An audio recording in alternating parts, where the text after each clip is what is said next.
15 شعبان کی رات میں ہمارے ملکوں میں جو ہمارے عجمی ملک ہیں اس میں وہ کچھ ہو رہا ہے جو نہ میرے نبی نے کیا، نہ صحابہ نے کیا، نہ تابعین نے کیا۔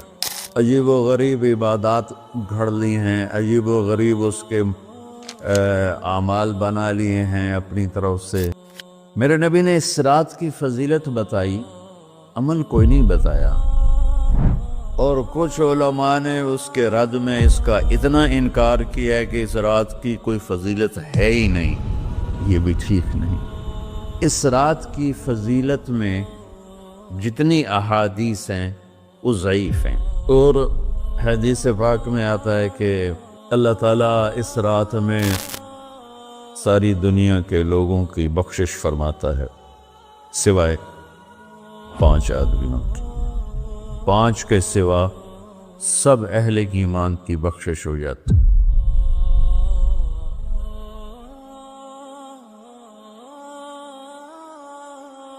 میں 15 شعبان کے حوالے سے بات کچھ کرنا چاہتا تھا اور کچھ رمضان کے حوالے سے۔ 15 شعبان کی رات میں ہمارے ملکوں میں جو ہمارے عجمی ملک ہیں اس میں وہ کچھ ہو رہا ہے جو نہ میرے نبی نے کیا، نہ صحابہ نے کیا، نہ تابعین نے کیا۔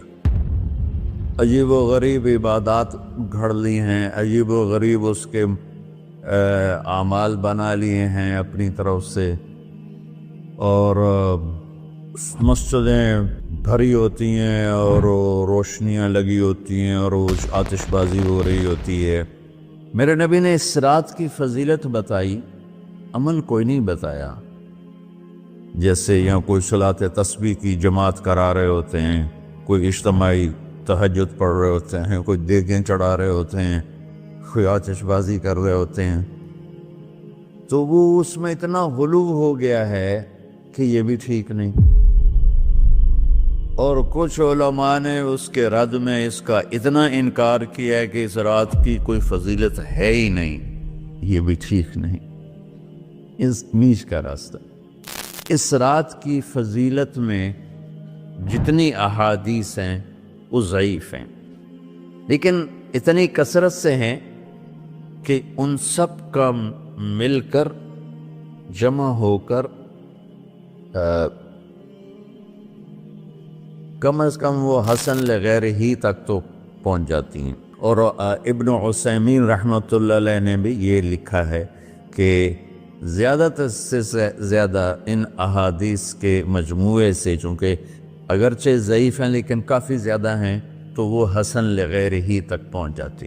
تو حسن لغیر ہی سے کوئی عمل ثابت نہیں ہوتا، عمل ثابت ہوتا ہے صحیح حدیث کے سے۔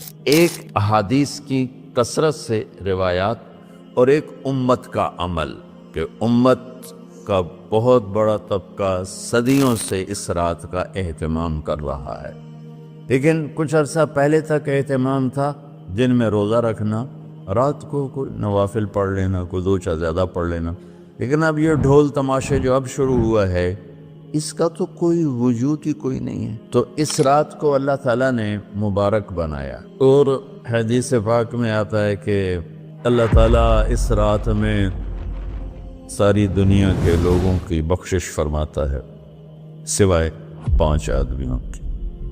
5 کے سوا سب اہل ایمان کی بخشش ہو جاتی۔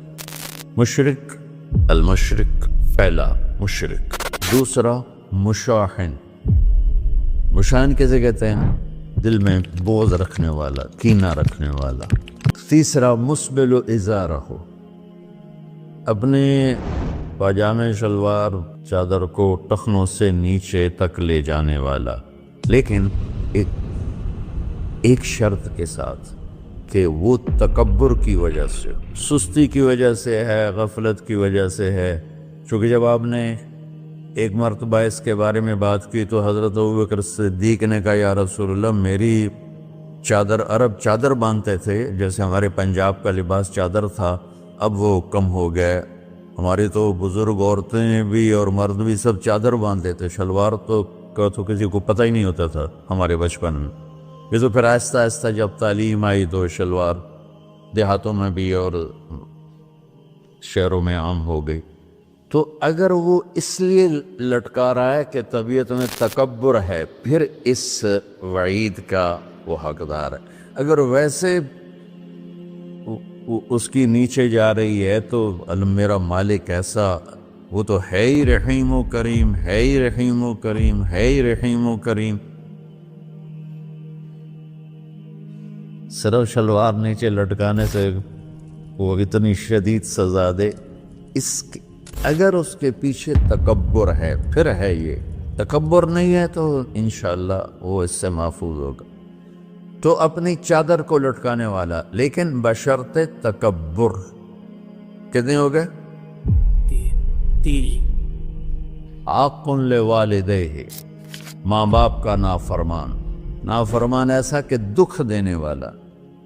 چھوٹی موٹی اونچ نیچ تو ہر بچے سے ہو جاتی ہے، جن نے والدین کو ٹکڑے ٹکڑے کر دیا ہو اور ان کو دکھ دے دے دے دے کے ان کا سینہ چیر دیا ہو، چونکہ عاق کہتے ہیں پرزے پرزے کرنا کسی چیز کا، تو اپنے دکھ دے کر، اپنی بدتمیزی کے ساتھ اس نے ماں باپ کا دل زخمی کر دیا ہو، ایک یہ نہیں معاف ہوتا۔ 5واں، مدمن خمر، مسلسل شراب پینے والا، مستقل جو شراب کا عادی ہو۔ ان 5 کو مؤخر کر دیا جاتا ہے۔ معافی نہیں ہونے کا مطلب یہ نہیں کہ اللہ تعالیٰ کبھی معاف نہیں کرے گا۔ معافی نہ ہونے کا مطلب یہ ہے کہ یہ 5 ایسے گناہ ہیں کہ اس کی وجہ سے بخشش رک جاتی ہے۔ اگر وہ شرک سے نکل آئے، وہ کینہ سے نکل آئے، وہ تکبر سے نکل آئے، وہ والدین کی نافرمانی سے نکل آئے، شراب چھوڑ دے، تو ان کی بھی بخشش ہو جاتی۔ جب کوئی توبہ کرے گا فوراً بخشش ہو جائے گی۔ نہ 15 شعبان کی ضرورت ہے، نہ لیلۃ القدر کی ضرورت ہے، نہ بیت اللہ جانے کے ساتھ توبہ کی شرط ہے۔ جہاں بھی وہ بیٹھ کے توبہ کرے گا، جس لمحے میں کرے گا، اسی وقت اس کی توبہ قبول ہوگی اور اللہ اس کے پچھلے سارے گناہوں کو معاف فرما دے۔ دن کا روزہ، رات کا قیام، زیادہ قیام سے مراد نوافل ہیں، کوئی گھر میں پڑھ لے، کوئی مسجد میں پڑھ لے۔ نوافل، نفلی عبادات گھر میں ہی افضل ہوتی ہیں۔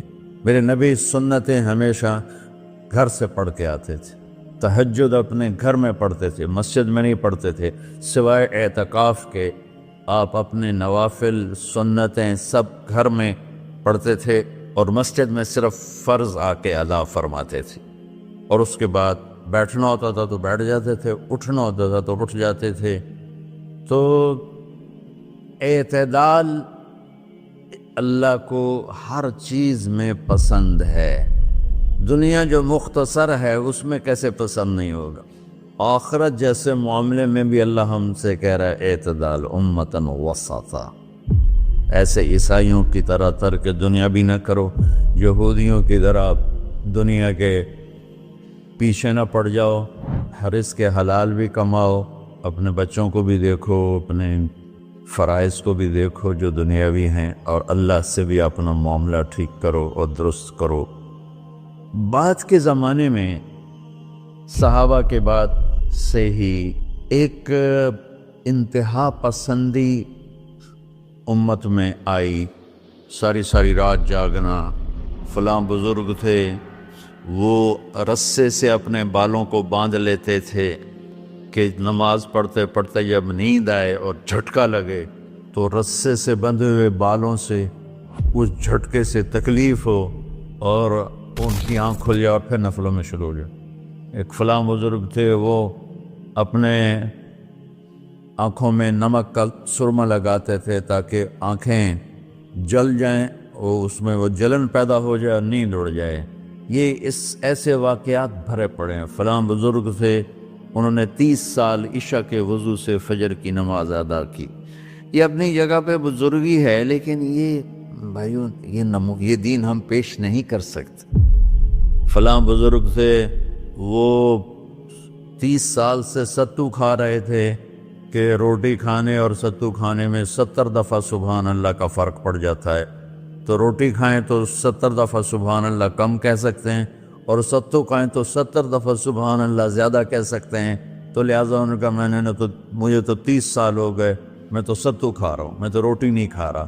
یہ دین نہیں ہے، یعنی یہ وہ دین نہیں جو ہم انسانیت کو پیش کر سکتے، یہ تو لوگوں کو دوڑانے والی بات، یہ رہبانیت کی شکل ہے۔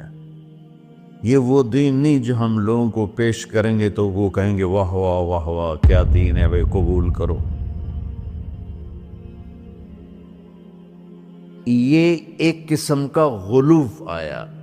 میں ایک حدیث سناتا ہوں، بخاری شریف میں بھی ہے، مجھے اب ہر شے بھول گئی، لیکن وہ ہے نہی الغلوف، اس طرح کر کے آپ لوگ زیادہ جانتے ہوں گے جو پڑھ رہے ہیں، کہ غلوف سے نہیں۔ حدیث آپ کو سب کو یاد ہوگی کہ 3 صحابہ آئے اللہ کے نبی کے گھر اور پوچھا کہ اللہ کے نبی رات کیسے گزارتے ہیں؟ تو وہ گھر والوں نے کہا سوتے بھی ہیں، جاگتے بھی ہیں، کھاتے بھی ہیں۔ تو وہ تینوں آپس میں کہنے لگے وہ تو نبی ہیں، سوئیں بھی تو کوئی بات نہیں، اور شادی ہے کوئی بات نہیں، ہم تو نبی نہیں، ہمیں تو کچھ کرنا چاہیے۔ ایک نے کہا کہ میں ساری زندگی روزہ نہیں چھوڑوں گا، ایک نے کہا کہ میں ساری زندگی سوؤں گا نہیں، ایک نے کہا میں ساری زندگی شادی نہیں کروں گا۔ تو دیکھنے میں تو واہ واہ کیا بڑی بزرگی ہے بھائی، بڑے بزرگ ہے۔ ہمارے نبی کو پتہ چلا آپ نے تینوں کو بلا لیا، کہ تم مجھ سے زیادہ اللہ سے ڈرنے والے ہو، میں تم سے انا اتقاکم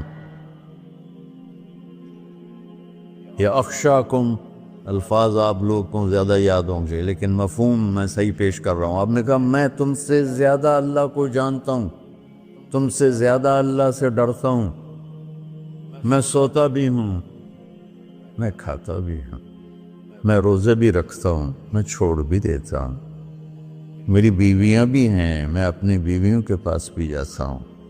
تم دین میں غلوف سے بچو، پہلے امتوں کو ہلاک کر لیا دین میں غلوف۔ دنیا میں غلوف یعنی انتہا پسندی، ایکسٹریمسٹ ہونا، دنیا ہو یا دین ہو، دونوں میں اعتدال بچو، اللہ تعالیٰ کو پسند ہے۔ تو شعبان کے حوالے سے ایک علماء کا طبقہ اتنا رد میں گیا کہ ایسی نفی کر دی کہ جیسے ہے ہی کچھ نہیں، یہ بھی غلط ہے۔ ایک طبقہ وہ ہے جو پتہ نہیں کیا کچھ کرتا ہے شب برات کے نام پر، وہ بھی غلط۔ ساری حدیثوں کو ملا کر روزہ اور رات کا قیام، کہ رات کو اٹھ کے کچھ اللہ کو یاد کر۔ اس آیت میں بعض مفسرین سے غالباً بھول ہوئی، حامیم والکتاب المبین انا انزلناہ فی لیلۃ مبارکۃ انا کنا منذرین فیہا یفرق کل امر حکیم امر من عندنا انا کنا مرسلین۔ یہ لیلۃ القدر ہے، انا انزلناہ فی لیلۃ مبارکۃ، یہاں دوسرا لیلہ مبارک رات میں ہم نے قرآن کو اتارا۔ دوسری آیت کو جوڑو، انا انزلناہ فی لیلۃ القدر، ہم نے قرآن کو لیلۃ القدر میں اتارا۔ تو وہ آیت اس آیت کا ترجمہ کر رہی کہ لیلۃ المبارک سے مراد لیلۃ القدر ہے، 15 شعبان نہیں۔ لیکن بعض مفسرین جو بڑے لوگ ہیں، لہذا ہم سب کا ادب احترام کرتے ہیں، لیکن رائے کا اختلاف ہو، وہیں بڑے علماء میں ہی ہے، تو اسی کو میں آپ کے سامنے نقل کر رہا ہوں، کوئی اپنی رائے نہیں دے رہا ہوں۔ تو ان سے یہ صاف ہو گیا کہ انہوں نے اس کو 15 شعبان بنا دیا۔ یہ 15 شعبان کی رات نہیں ہے، یہ لیلۃ القدر ہے، کہ جس میں وہ پورے سال کے احکام اعلان کر دیے جاتے ہیں، وہ شب قدر ہے۔ اس میں بھی معافی ہوتی ہے، اس میں بھی معافی ہوتی ہے، لیکن شب قدر تو قرآن سے صحیح احادیث سے ثابت ہے، اور شعبان کی رات ضعیف حدیثوں سے ثابت ہے، لیکن کثرت حسن لغیرہ ہی اور امت کا عمل اس میں بہت بڑی گنجائش پیدا کرتا ہے۔ تو جو بچہ روزہ رکھنا چاہے ضرور رکھے، جو رات کو اٹھنا چاہے ضرور اٹھے، لیکن وہ اتنا نہ اٹھے کہ صبح سبق میں سویا پڑا ہو۔ تو ایسی عبادت نہیں چاہیے کہ آپ اپنے طلب علم جو فرض ہے اس میں آپ سوئے پڑے ہوں تو تمہارے خوراکوں سے سبق بھی متاثر ہو رہا ہو، تو اعتدال بچوں، ہر چیز میں اعتدال۔ تو اس میں یہ جو 5 ہیں، ایک مشرک، ایک مشاہن۔ مشاہن کون ہے؟ جو دل میں کینہ بغض رکھتا۔